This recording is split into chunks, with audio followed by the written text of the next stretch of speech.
I fell in love with her photographs. Her expo, Shadows and Scales, showcasing the central bazaar, was a treat to the eye. This week, I have the pleasure to welcome Elizabeth Leech on the podcast. You can develop and you can get better and you can achieve something more than just a representational image. Her show was a monochromatic journey through Port Louis Market, one of the few remaining heritage sites in Port Louis. The importance of preserving historical place. Your exhibition is a celebration of that historical place. That it needed to be seen rather than kept by me, because as you were saying, it is an historical document, because that building, I don't know how much longer it will be there. Who is Elizabeth Leech? Join us in our conversation as she navigates through her past doubts, work process, and growth mindset. Don't make photographs to please other people. Do it to please yourself. Elizabeth Leech, welcome on the podcast of Valda with Grace. So today I have the immense joy to have Elizabeth on the podcast. I met her during her exhibition Shadows and Scales. It was held at Caudan Arts Centre, and I was blessed to see her during her expo. And I couldn't not ask her questions about her expo. So I got to know you a bit more. You shared about your process and everything, and I was like, I would love to have you on the podcast to share more about what you do. So in today's podcast, you will discover a bit more about her photographs, a bit more about her and what she likes, and the process of creating your art. So welcome, Elizabeth. Thank you. Thank you for inviting me here to talk to you. Can you tell us more about you? Who is Elizabeth? Well, I'm English but living in Mauritius for the last 10 years, but I lived here for 3 years in the 90s. But I've lived abroad most of my life. I was born in England, lived in New Zealand, lived in Hong Kong, lived in Japan, because when I met my husband in Hong Kong, he was an international company, so we were moving from country to country quite frequently. So whether, I'm English, but am I English? I don't really know. I'm sort of a bit of a mix. Nice. So I'm a bit more. I'm married. I'm a mother of 3 sons. I've got 5 grandchildren now, and here I am. But I'm spending my time, more and more time, as I suppose my family responsibilities have lessened. I've had more time to devote to photography, then that's my main interest. That's great. And I think that's such an amazing experience to have lived in so many countries. And would you say it has inspired you in some way into your photographs, and how do you think it's imprint on your photographs? Yeah, no, it definitely has. I have sort of memories of living in England. We left when I was 11. And we lived in Cheshire, and it's the English climate, or the weather, it's quite grey. It is quite grey, and I really had this feeling, I think I said it as a child, that the sky was too close to the ground. And then we moved to New Zealand, where it's quite the opposite. It's beautiful blue skies and big spaces, and I think that change in light, I need light. Yes, I do. I need sunshine, and so I do find a grey climate a bit dreary, and which in a way, we'll come back to this later, but then of course I love black and white photography, so it's all a bit... It's like there's lots of things that influence me, yes, but and colour being one, yeah. I was wondering, when did photography came to you? What was the revelation? How did you get into photography? Yes, I know, and it's always, people always have the stories of they were given their first camera and I really can't remember when. I did, I think More, I think probably in Hong Kong. We lived in Hong Kong. My parents moved to Hong Kong from New Zealand. And then I had a small camera, and Hong Kong's a very incredible city to photograph. So I did some then, but then it was never seriously. And it was later that I liked when I think probably we lived in. I married my husband. We lived in Djibouti, and then I thought it was interesting, and there were some interesting experiences working with refugees there. And I did have a camera then, and I took photographs and slides. But again, it was never seriously, and I never really knew what I was doing, to be honest. I'm not sure I do now, but I'm never really thinking I could do that. I wanted to, but I thought, I just didn't think I would be able to. I didn't have the confidence to sort of really get into it. So over the years, and then with children, and you use a camera to photograph your children growing up, and I then realised I like portraiture. So when it was latterly in Hong Kong, and I did some courses and got into portraiture more. And I suppose that was the start of beginning to read more, learn more, look at other photographers. Probably started then, so we're talking about sort of 20 years ago. Great. Yeah. You said you started taking courses and everything, and I read on your website that you usually do workshops with duChemin. That's yes. And by the way I see it, is like he influenced your photographs a lot through his workshops. Can you tell us more about? Yes. About So that was when. So really, I had, as I say, in Hong Kong, I'd started getting more into my photography and done some workshops there. It was when I came to Mauritius, which was 10 years ago. Came back here, and I discovered David online, his books, and he does some fantastic courses, really good courses. Not just technical. He's the creative side. It's the craft and vision.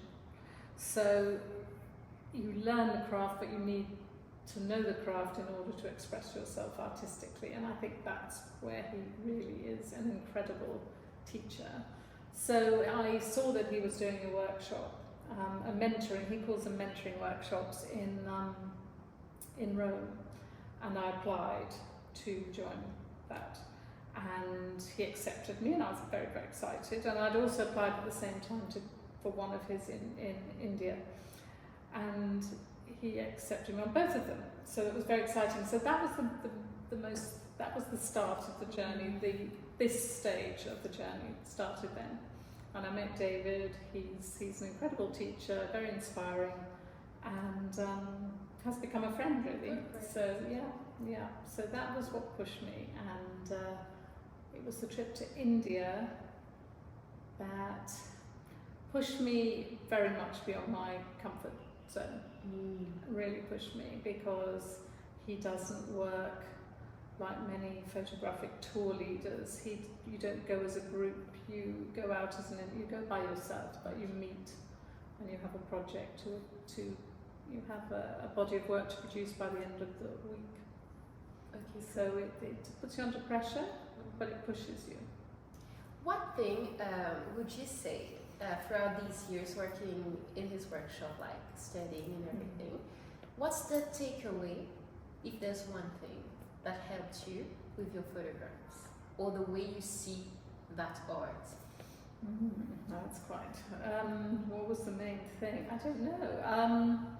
Learning to really see, I suppose. Learning to observe, and learning to see. I mean, people say, "Oh gosh, you've got a real eye," because of the photographs I'm taking now, but I don't necessarily think that's true. I think you can learn. You can learn to see.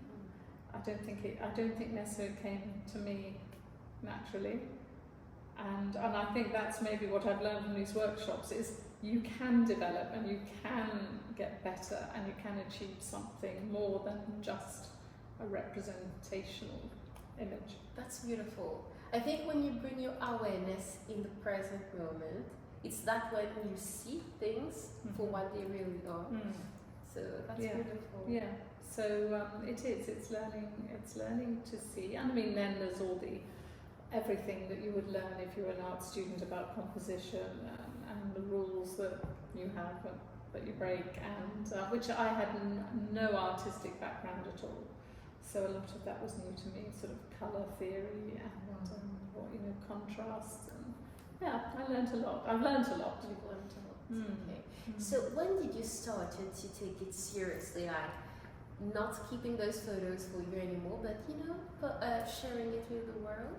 Well, but I mean, literally now. Well, after this exhibition, I suppose, is the first time. It is the first exhibition. I've had a few of my photographs have been exhibited elsewhere, but not as part of a proper project. So just the odd image. So this is the first time I've exhibited and shared. Great. And I was curious about something, because we had a chat during your exhibition and you said something very interesting. You said, you had like that anxiety to show, a bit of fear to showcase it into a real exhibition. And I think for us, like looking from the outside, it can be an artist or photographer. We tend to think, okay, they have all of the confidence, they are, assured of what they will show, but I expect it's not the case all the time. Can you tell us your experience navigating, the anxiety to show your art to the world? Yeah, well, it's very difficult, because you're putting yourself in a very vulnerable position, and people could hate it. People think it's a load of rubbish, and so it's a difficult thing to do. I had never really had the courage to say, look at my work. I just haven't been like that. And it was this particular exhibition, and my Port Louis market was really the result. I had been working on the project for a long time, because I thought it was an interesting thing to do, and it was when I was doing a mentoring group, not with David, but with another photographer I know, Adrian Beasley, who runs some online mentoring groups. And this was specifically for black and white photography, and I shared my images with the group, and I foolishly said I'd like an exhibition, because we all had to have a project at the end, and they pushed me on. Wow. They pushed me on. So even though they were all in England, but they were fascinated by the subject. Yeah. And for them it was very different, and not the usual images you see of what people expect Mauritius to be. To be the paradise side. Yes. Everyone's seen the lovely beaches and the beauty here. And it's beautiful, because the subject. So the name of the exhibition is Shadows and Scales. It was exhibited during the month of November. Yes. At Caudan Arts Centre. And it was amazing, because you showcased Percy market, where we have the fish and meat, and it was such a beautiful experience. Can you share a bit more about why Percy market? We say it Bazaar only. Yes. Because it's super interesting. It's a historic place in Mauritius. Tell us more about it. How was that process? Well, it came really when I came back from India, when I went to Jodhpur with David, and I had been photographing people in an outdoor setting and in colour, so quite different. But I really enjoyed that connection with the people I photographed, and how, even though it was difficult approaching people, it's something I had to overcome and have the nerve. it was very satisfying. The images are very satisfying, what you produce is satisfying, and I enjoyed that. And when I came back to Mauritius, I was thinking, now what can I work on? What can I do here? And that was when I discovered the market. And first of all, I was in the fruit and vegetable market with all the colour, and it's very, the piles of fruit and vegetables, and it's very beautiful. And I did some photographs in there, which was more similar to what I've been working on in Jodhpur. And then I sort of discovered the meat and fish market, which is slightly different. When I saw the exhibition, when I first came in, the first souvenir I have of the market is the odor. Yes. When I was a kid, and it was always busy. Yes. There was always something happening in different corners, and when I came into the exhibition, it was like a little flashback. Yes. Because it's been a long time since I've been to Bali. No, and I think a lot of people, I got a lot of that type of response, that it was like going back to when because not so many people visit that part of the market anymore. And the old building is still there, which is which has not been renovated or well kept. It's pretty dirty, but it's still quite a vibrant. Yeah, it's like community. the heart of the bazaar. Yes, it is, and that was, and then that black and white tiled floor. It just, and the windows, the dirty windows, and the curtains, and everything. Yeah, this just calls out for a black and white photograph. So I started. So that was 2016 when I first photographed there, and then and I quite liked the subject. I thought, no, there's something in this. I can keep going back. But then, of course, I went back a few times, and then we had COVID, and I was travelling, and it took a while. And then it was when I was doing this workshop that I sort of brought out my original images and then worked on that and gathered more. Yeah. And how was the process? Because I remember you told me when we had I saw you at the exhibition, you told me some of the people at the market would come see the expo. So during the process, you got to know each one of them, right? Well, I don't know. I mean, I don't know how well I got to know them, and I'm embarrassed to say my French is not great and my Creole is non-existent. I wish I'd been able to have more conversations with them, and maybe I will in the future. Maybe because I think I have something. There's still something there I want to go back to. But after the first few times, I'd go 1 month, and then it'd be a month till I went again, and I was often said, "Well, you're a tourist, where are you from?" And I'd explain, I live here, but I'm from England, and then explain what I was doing. And then they did get to know me, and if I walked in, they knew who I was, and people just carried on doing what they're doing. You were like a part of the team. Yes. I mean, I'd love to say, I wish I really, no, it was good. It was good. So, and they knew what I was photographing for, and I explained about the exhibition, and I know one of the men who worked there came to the exhibition when I was there, and I don't know if anyone went when I wasn't there, I hope, and I've given them all a book with their pictures in, and yes, it was an interesting collaboration. That's great. And I was thinking about something. You've been there for maybe hours, standing still and taking photographs. If, looking back, what would be the biggest takeaway from that experience? Well, actually, probably when you were saying you were there for hours, and so I probably should have stayed longer. Maybe I wasn't there for hours. There are times when, as you were saying about the smell and the heat, and it's not the most pleasant environment. So probably I should have stayed longer and the images that worked, I feel I should have worked.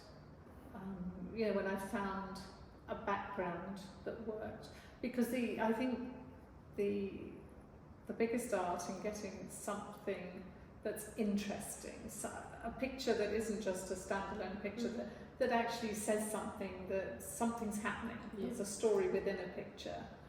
I mean, all the pictures together tell a story, but you want the individual images to say something.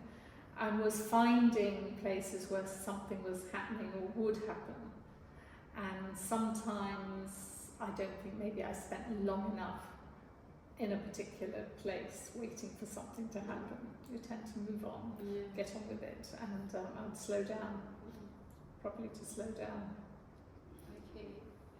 And yes, the photographs are, the shot is in black and white, but you also do colors. You love the colors and vibrancy of landscapes, right? Can you tell us more about your style of photography and what do you look like? What I think photographs maybe are in search of something when they take a photograph.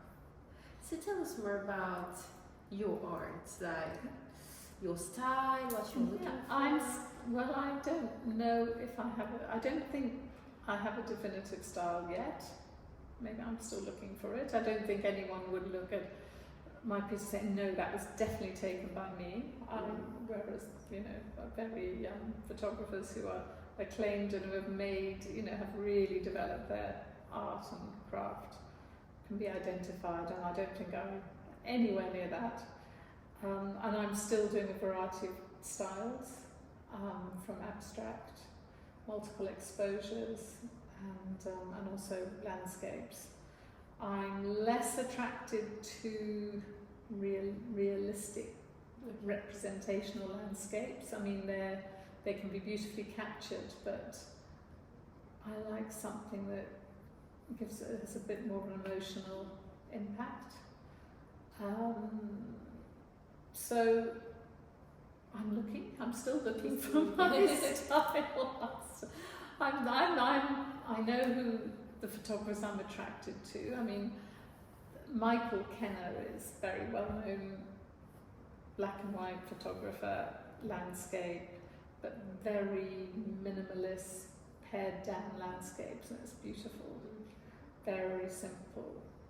And I've recently travelled with a Scottish photographer, Bruce Percy. I've done a couple of his workshops. To Iceland and to Scotland, and he has also travelled with Michael Kenner, and so there's a bit of a, it's a similar, again, very pared down, simple landscapes, looking for lines, contrast, and that's probably the way I really want to go. And then that can be colour, but also black and white. Yeah, I think, and then the abstract that I've done a few abstract projects where they're very colourful and very vibrant. So you love landscapes, but also portraits. And I love portraits, yes. What do you try to capture when you take a photo of someone? What's that feeling you want to capture? Well, I suppose that connection. I think it's a connection, that it's that there's something there. I mean, yeah. As a woman, and I've taken photographs of friends, of women, and especially older women, old women, but older women, my age, and I think it's nice to be able to make a good photograph of someone. I do think it's nice to be able to take a flattering photograph of someone. I've got friends who say, oh, I never look good in photographs. I hate myself in photographs. And that's a shame. You say, wait a minute, let me take your photo.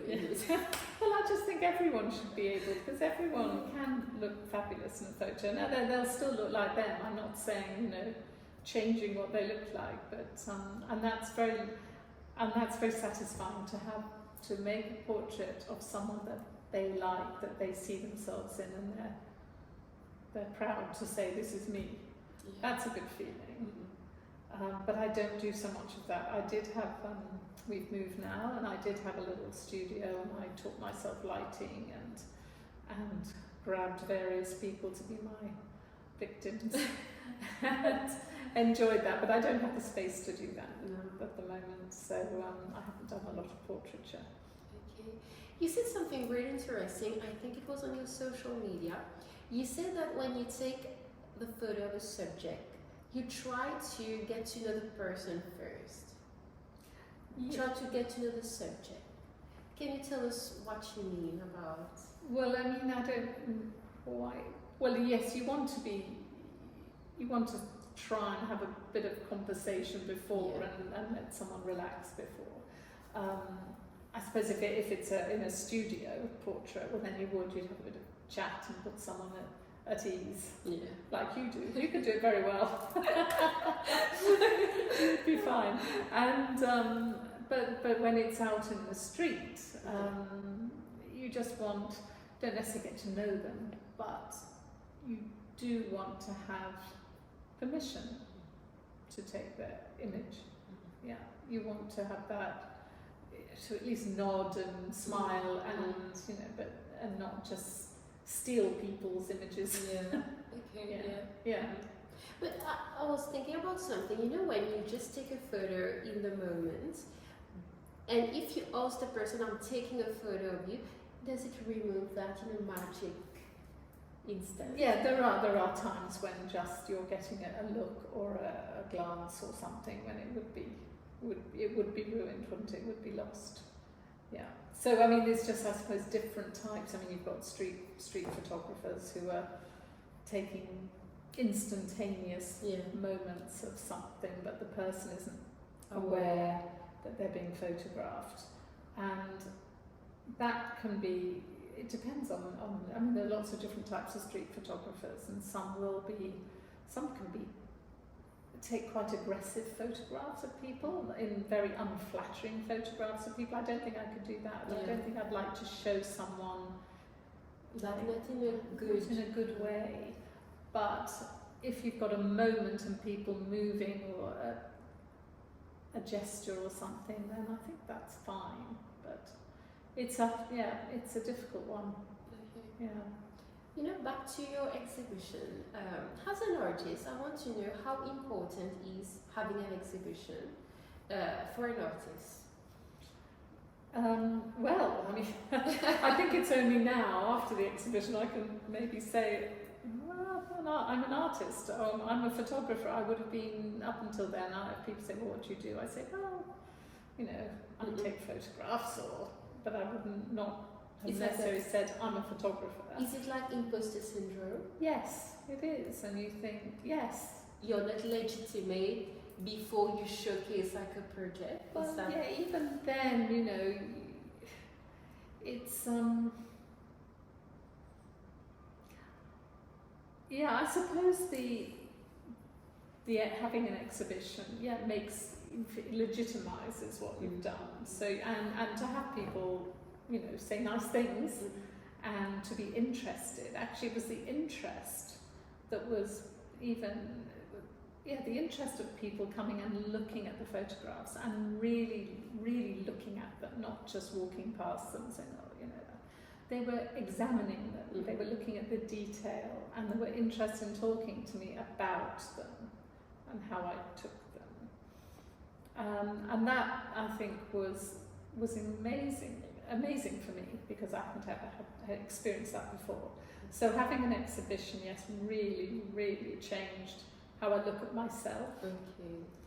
Yeah, and it's something that I thought, oh gosh, yeah, I did that. Yeah. And it's been it's taken a long time, but it wasn't as though that was what I desperately wanted to get to. It has just happened, but it's a very nice place to be. Yes. If you had to say to your past self, maybe the photographs that were not like confident, or maybe didn't feel she was like a photograph until she does her exhibition, what would you tell her? Well, I'd go back to when I was much younger and just say, have confidence in yourself and don't feel that you can't. You can admire what other people do and think, well, that's beyond me. And I think it's a shame. I don't know why, whether it's an innate lack of confidence or whether it's how we're brought up.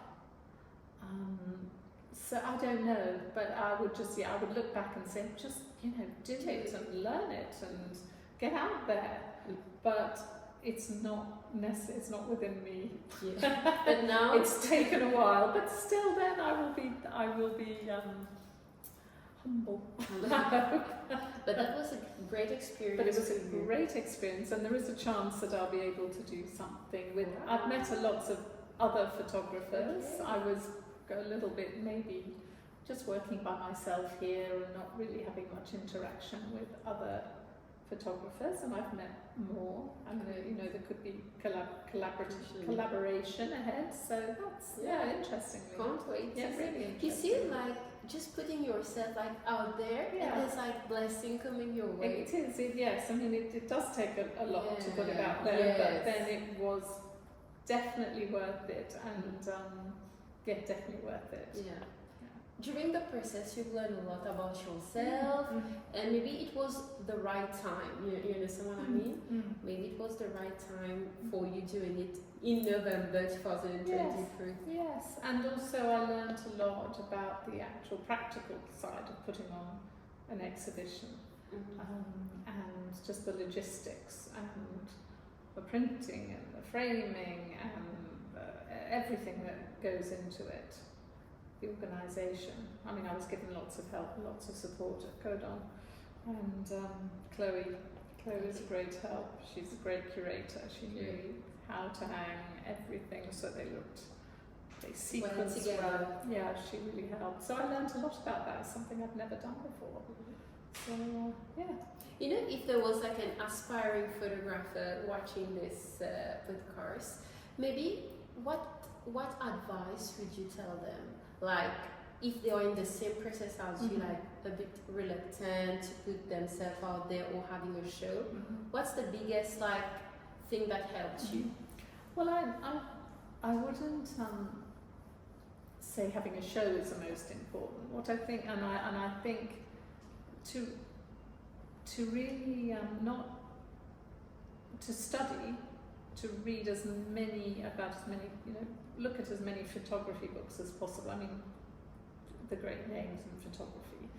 Go and look at as much photography as possible, and I think that's very important to see what good images are.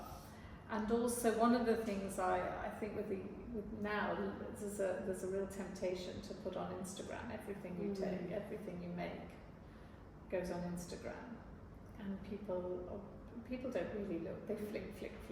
They don't look at images.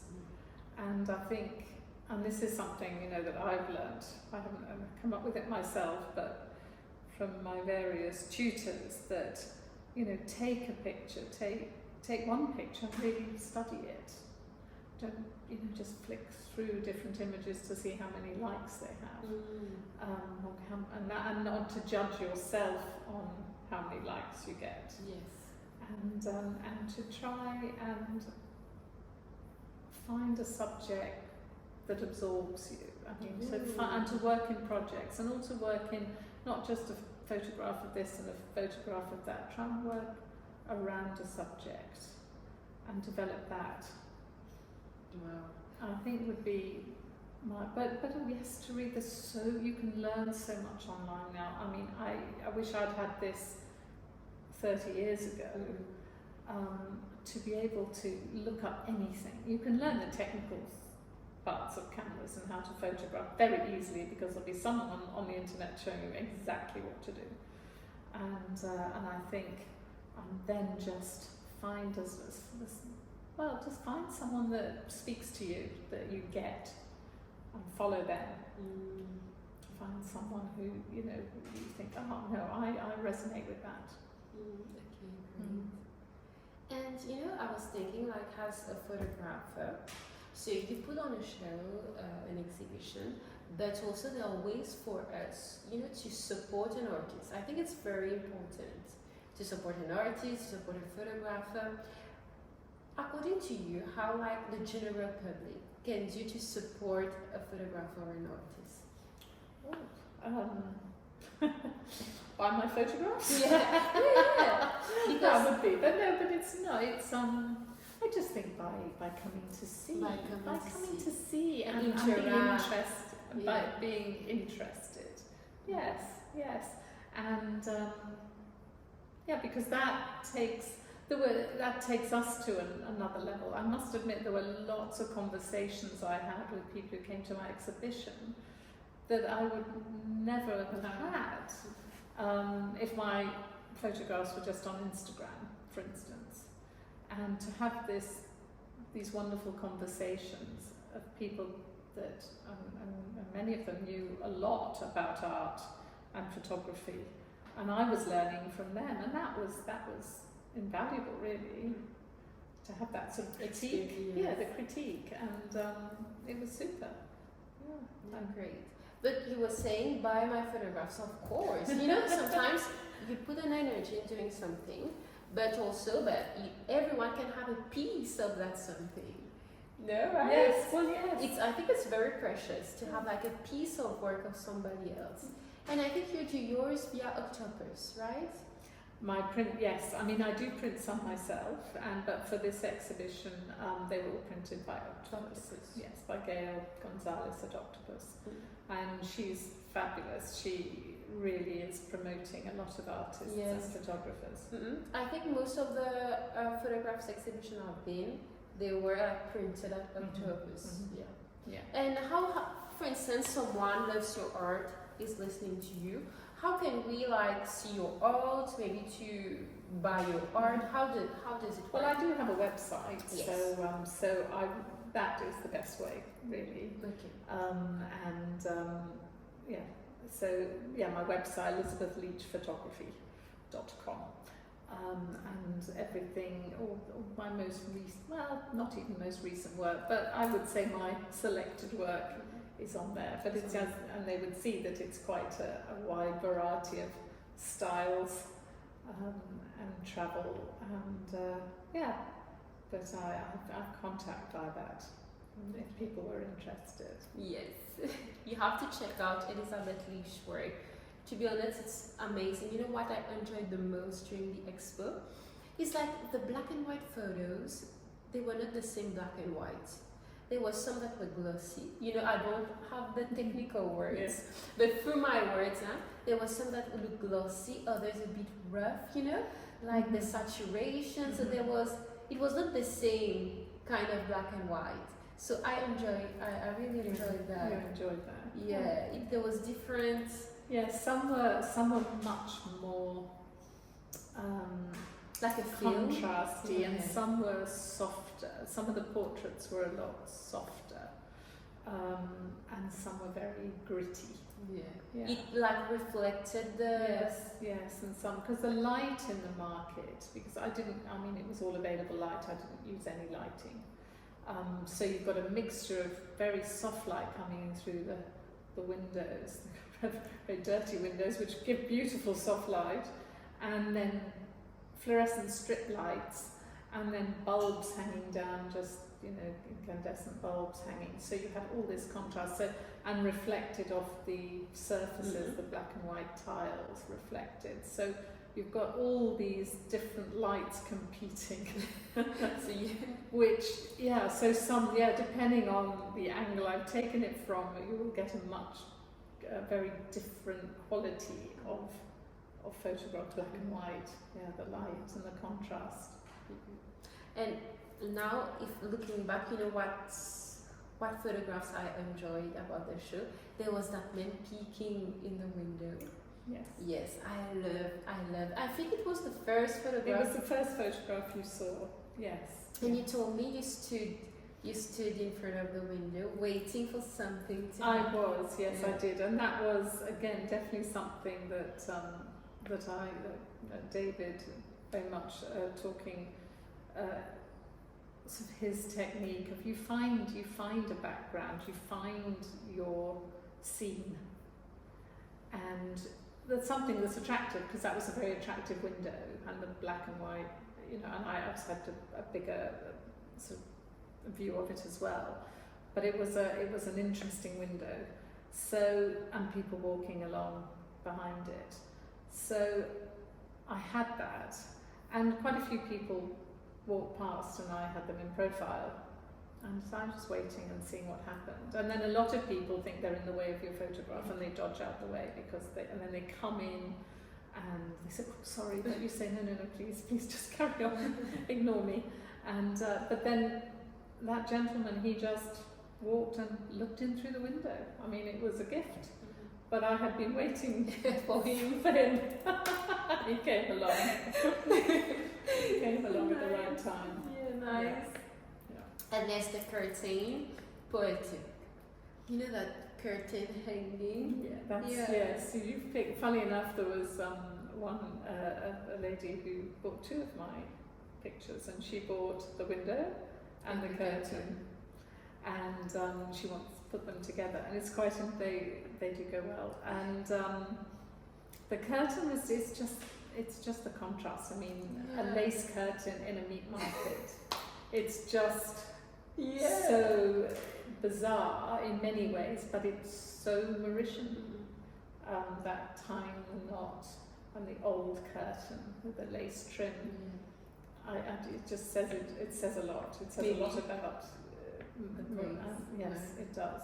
Maybe it was here 30 years ago. I'm sure it was. Yeah. I don't think it's been washed. I will have the photos here so they see at the same time. Yeah. And then you told me, I think your husband, one of his favorite was the fish. Yes. This one as well. You know, when I looked back when I got home, and I was, there's something happening. It's just like, I don't know, there's something. So that's more sort of an abstract sort of detail, You look at it, you're not totally sure at first exactly what you're looking at. Yeah. And it's just that pattern of the fish. Yeah. Nice. And what's your favorite? What has been your favorite photograph? My favourite photograph, it's difficult. I suppose one of the photographs that really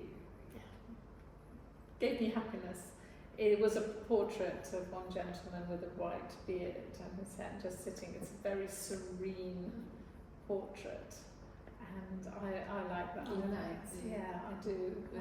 do like, and I'm drawn back to the portrait. But the other, I suppose that one and the view with the cat, the woman walking out and a little cat and a motorbike in reverse. There's all these things happening. All these things happening, and you're not really sure what happens next. I like that one, yeah. And like, do you have like a all-time favorite photograph you did for yourself? Do you have one? You can choose like, okay, that's the best. That's my favorite one. No. Sorry, I can't. I don't think so. No. I don't think there's. Like each one has a story, a feeling, an emotion. Yes. Yeah. I mean, there are some I look now and I think at the time I liked them, and now I've sort of gone off them. And I think you get a bit. You've seen them. I get bored. Yes. I have one landscape actually, or seascape, Condamere, just from the coast, and I have that in England, in my house in London, and I have that one there, and I still like that one. I have not gone off that. So that you one might.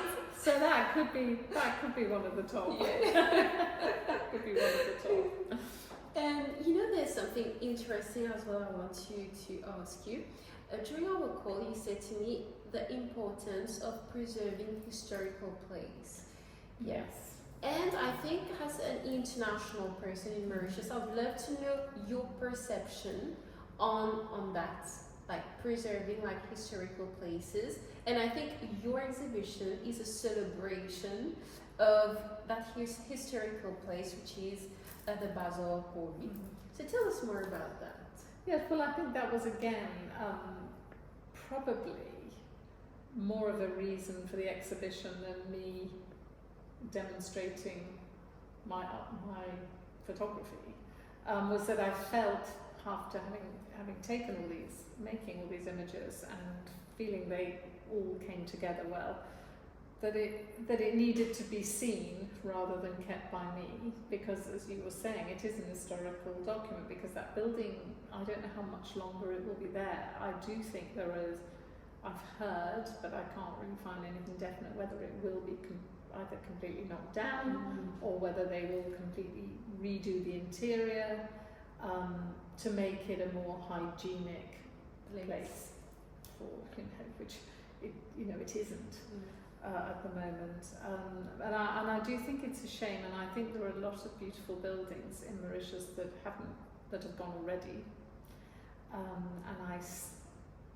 Because we lived here in the 90s for 3 years, so even that gap that I'd been here before, and then so much has disappeared, and I don't think there's enough interest.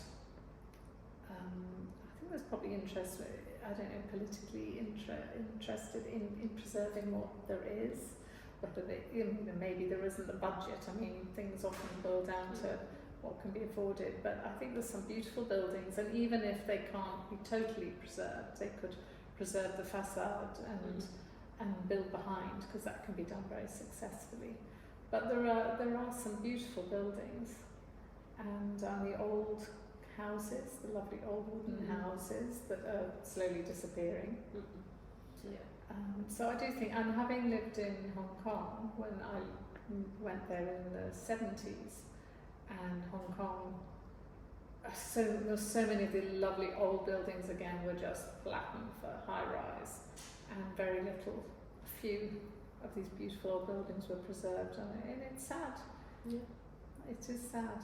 And but your work, it's like you're freezing that time, you're freezing that moment, and we hope that. Yes. I hope so. It's interesting because a lot of people who came in to the exhibition were actually surprised that they were modern photographs. They thought they were old photographs of the market. So, it's as if time hasn't changed, and Bazaar probably has, it stayed the same throughout all of these years. Yes. So that was interesting. And because they were black and white, of course, that also makes people think in old photographs. And I think that's what the value of black and white photographs, they're quite timeless. You can't date them the same. So although I think probably the Nike written across a t-shirt will probably date them a little bit, give a hint as to the age of them. But I do hope that Mauritius can preserve the ones that are left, and because it's interesting. I mean, I know Mauritius isn't just. It's got to be for the people. It's not just for tourists. It's I think there is an interest in the young people are interested in keeping something of the history and the culture. Yeah. We have to learn to watch, as you said. But you don't see, but it's not, I don't notice. And often we don't notice things till they're not there anymore, then you notice when it's gone. But Mauritius is... a lot of treasures. A lot of, there are, but a lot of building and a lot of development. And with the metro, there's been a lot that was washed away. Yes, yes. So...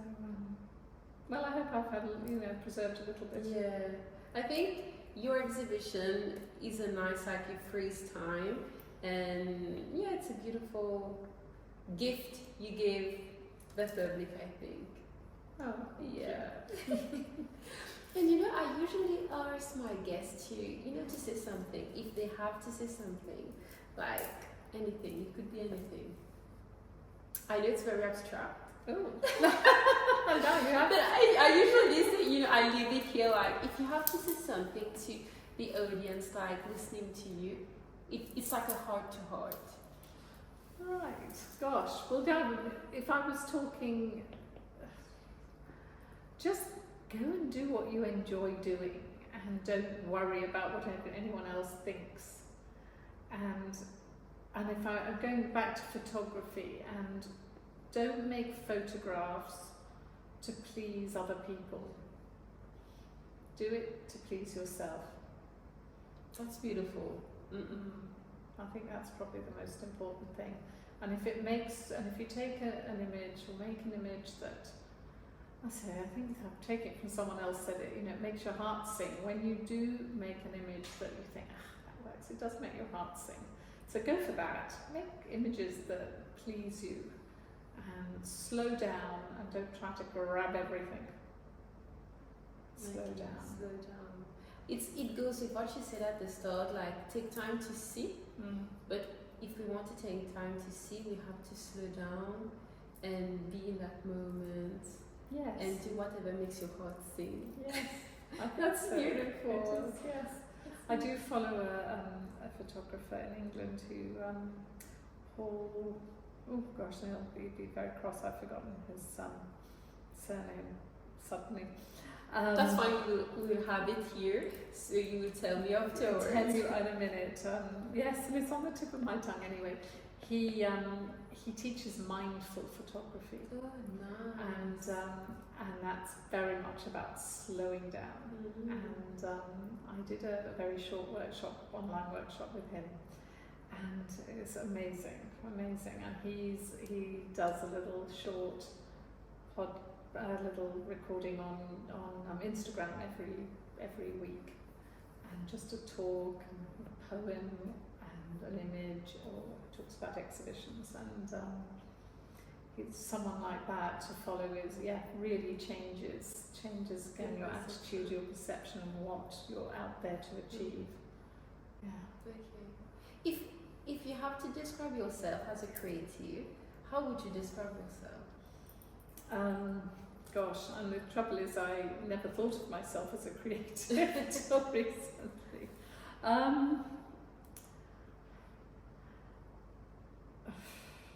That's a hard one. How would I describe myself? Of a creative lacking in confidence, I would say, actually. Yeah. But becoming better, becoming more confident. Mm-hmm. Yes. Okay. Becoming more confident and more brave. More brave. Nah, that's beautiful. Yes. Yeah. We are always learning when we are growing, even when we, it's a never ending. And what I love about you is you're always learning, doing workshops. Oh, totally. Even working on yourself to put yourself out there. So it's a never ending. Totally. Growth. You're learning all the time, and you can grow all the time, and photography will change all the time, and approach, and you keep looking at other people's work and not copying but picking up and being influenced, and being inspired, really inspired by other types of photography. And there's so much out there, and we're so lucky because this is our internet generation that you're growing up with, that we didn't. Whereas when I first, before going to Hong Kong, we were in Taiwan, and I think that's where I got my first digital camera, and just going to bookshops and buying books about photography. But now you can just get everything's scroll. You can scroll. You can scroll. Even if you forget how to do something, you can just look it up. I mean, it's fantastic. Yeah, and you have workshop from international people, which makes it very enriching. Yes, yeah. So that's great. Yeah, and a lot of the photographers who were going on in-person workshops and travelling, then during COVID couldn't anymore, so they turned their skills to doing online workshops and Zoom. It's fantastic. Yes. So maybe we can share. You can give us a few names for maybe people that maybe are interested but they don't know. Yes. We can have a resource. Yes. And one of the that I was able to do during COVID, although I'd met a photographer, Valda and duChemin worked together, doing creative photography and abstract and intentional camera movement, which is lovely impressionistic, results in lovely impressionistic effects, photography effects. And they did, so I'd done in-person workshop a day with them once, and then during lockdown they did a whole whole program of classes, and that was fantastic. Really developed, and then did a few with them online. And one of the projects is on my website that was all we had to find something to photograph and I honestly can't remember the name of what I did anymore, but it was done in one place, but getting all these shapes and multiple exposures and creating images like that, and that's fascinating. So I do enjoy the creative side as well, and multiple exposures. So yeah. So and who I was talking about before, Paul Sanders, who has a wonderful Instagram presence, Discover Still, and he does wonderful workshops mostly in England, but he also does some online work as well. So about mindfulness and photography. Yeah, very interesting. Great. And just to finish, I would love to, if you have like one word to resume, to summarize that whole journey, you know, the moment you started photography till now, how would you describe that journey? Long. Yeah. Enjoyable. Long and enjoyable. Yes. And it was not long but enjoyable having you on the podcast today. No, really, I love art, I love photography, and I really enjoy going to exhibitions.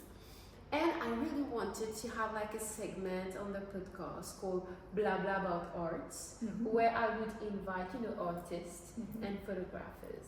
And you are the second person into the Blah Blah About Art series.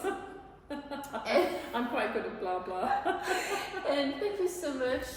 Thank you so much for your interest. Thank you. For coming here. You shared a bit about yourself, about your art. And I'm really grateful for that moment. And I hope that people will, discover you or learn more about you. So thank you so much. Thank you. Elizabeth. That's really kind of you to invite me here. Thank you. It's been fun. Thanks. And can't wait to see the next expo maybe. I'll let you know. Great. So I hope you enjoyed that episode and see you soon. Bye-bye. Bye.